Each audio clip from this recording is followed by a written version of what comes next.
कहानी। नल और दमयंती की प्रेम कहानी। एक समय की बात है जब प्रेम की कसौटी पर एक राजा और रानी का रिश्ता हर परीक्षा में खरा उतरा। देवताओं की चाल, एक श्राप का प्रभाव और जुए के दांव पेच ने उनके जीवन में कैसा तूफान ला दिया। आइए सुनते हैं उनकी अद्भुत प्रेम कहानी।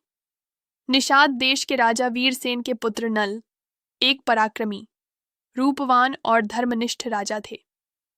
वे विदर्भ देश की राजकुमारी दमयंती के गुणों और सौंदर्य के बारे में सुनकर उनसे प्रेम करने लगे। दमयंती भी नल के गुणों को सुनकर उनसे प्रेम करने लगी थीं। देवताओं के राजा इंद्र को भी दमयंती से विवाह करने की इच्छा थी।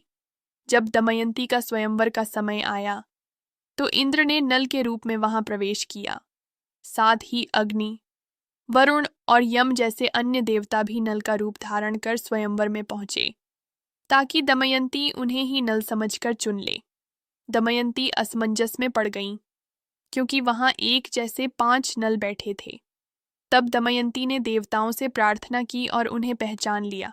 देवताओं की आंखों में पलकें नहीं झपकती और वे जमीन को नहीं छूते। दमयंती ने असली नल को माला पहनाई और उनसे विवाह किया। विवाह के बाद नल और दमयंती का जीवन सुखमय रहा। लेकिन देवताओं में से एक, कली, नल के विवाह से अप्रसन्न था और उसने नल को श्राप दिया कि वह उनके जीवन में प्रवेश करेगा और उन्हें कष्ट देगा। कली ने जुए में नल को हरा दिया, जिससे नल अपना राज्य, संपत्ति और यहाँ तक कि अपने वस्त्र भी हार गए। उन्हें अपनी पत्नी दमयंती के साथ वन वन भटकना पड़ा। एक रात वन में कली के प्रभाव में आकर नल ने सोते हुए दमयंती को छोड़ दिया। दमयंती अकेली और बेसहारा होकर भटकती रहीं।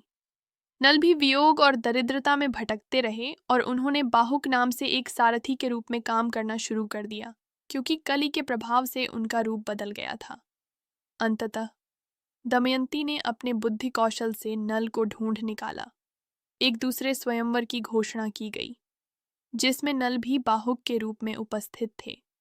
दमयंती ने नल को उनके परिवर्तित रूप में भी पहचान लिया।